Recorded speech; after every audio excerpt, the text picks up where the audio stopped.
আচ্ছা, দুপুরবেলা গরম গরম ভাতের সাথে এরকম একটা পোস্ত দিয়ে কুমড়ো পাতার মুচমুচে বড়া হলে কেমন হয় বলুন তো?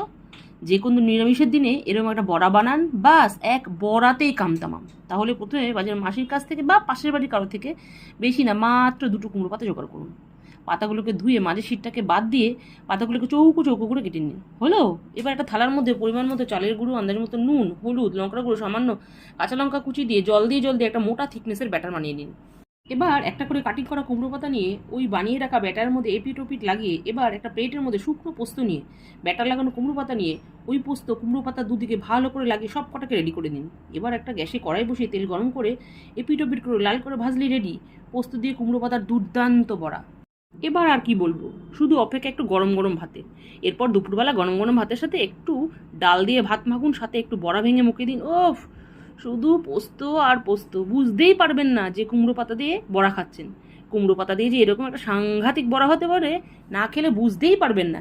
তাহলে নেক্সট নিরামিষের দিনে আপনার বাড়িতে এরকম একটা দুর্দান্ত স্বাদের বড়া হচ্ছে তো।